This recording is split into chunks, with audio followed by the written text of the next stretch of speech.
Kiprah Dr. Kiai Haji Asad Said Ali menjalani profesi sebagai seorang intelijen negara selama puluhan tahun, sepenuhnya wujud bakti kepada bangsa dan negara, hingga purna tugas sebagai Wakil Kepala Badan Intelijen Negara pada tahun 2011. Asad Said Ali mengemban jabatan Wakil Kepala BIN selama hampir 11 tahun, 2000 hingga 2011, dari era Presiden Gus Dur, Presiden Megawati Soekarno Putri, hingga Presiden Susilo Bambang Yudhoyono.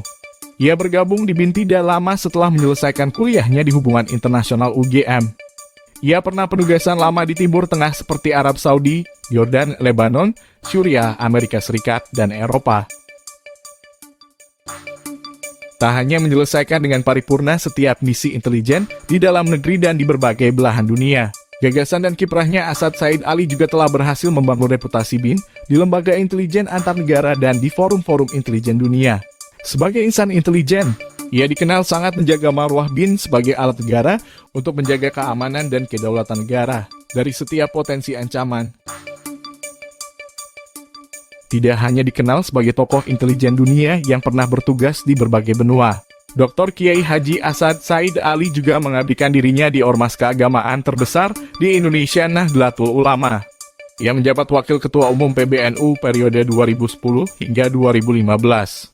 Saat ini, ulama karismatik kelahiran Kudus, Jawa Tengah 19 Desember 1949, menjabat Mustasyar PBNU periode 2022 hingga 2027. Asad Said Ali yang pernah nyantri di Pondok Pesantren Al-Munawwir Krapyak, Yogyakarta juga dikenal sebagai tokoh dan penggerak kader NU.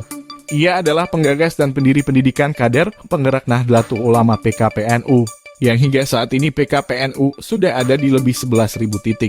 Ia telah banyak melakukan kaderisasi fundamental NU di level bawah melalui PKPNU. Alumnus PKPNU tercatat banyak tersebar di seluruh penjuru negeri dan dunia. Karena ketokohannya di NU, pada Muktamar ke-34 NU tahun 2021 lalu, Kiai Haji Asad Said Ali banyak diminta oleh warga Nahdien dan tokoh NU untuk bersedia dicalonkan sebagai Ketua Umum PBNU.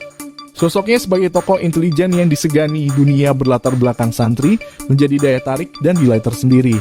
Berbekal pendidikan pondok pesantren, sarjana hubungan internasional, dan kemampuan menguasai bahasa asing serta memahami geopolitik, Asad Said Ali berhasil menerjemahkan tujuan dan kerja intelijen dalam perspektif Al-Quran. Ia menyampaikan bahwa ilmu-ilmu tentang intelijen itu sudah ada di dalam Al-Quran.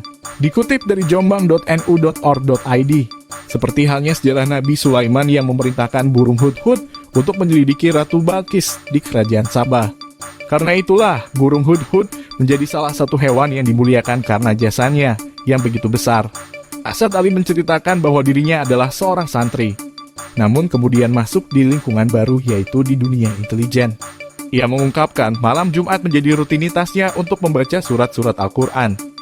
Dalam Al-Quran tersebutlah terdapat ilmu-ilmu tentang intelijen. Diceritakan Asad Ali, ayahandanya memberi ijazah untuk membaca Yasin, As-Sadah, dan Al-Waqiah. Setelah itu ia tambahkan sendiri ijazah An-Nam sama Al-Fatir. Dua surat ini memiliki ilmu-ilmu tentang intelijen. Berdasarkan kisahnya, burung hudhud hidup di zaman Nabi Sulaiman alaihi salam. Ia ditugaskan oleh Nabi Sulaiman untuk mencari informasi di daerah lawan dan menyampaikan informasi tersebut kepadanya. Seperti diketahui, Nabi Sulaiman dianugerahkan mujizat bisa berbicara dengan hewan dan jin. Karena itu, pasukan kerajaannya pun banyak terdiri dari hewan dan jin. Burung hudhud adalah salah satunya. Menurutnya, intelijen itu informasi yang dihargai atas ketepatan waktu dan relevansinya, bukan detail dan keakuratannya.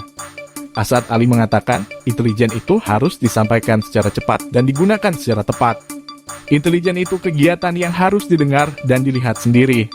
Menurutnya, intelijen santri itu tugasnya hanya mengumpulkan informasi, bukan untuk membicarakan perkara yang di luar dari target yang dituju. Terlebih jika membicarakan orang lain yang dapat menimbulkan kegaduhan antara satu pihak dengan pihak lainnya. Menurutnya, informasi intelijen santri itu letaknya hanya dalam Al-Quran.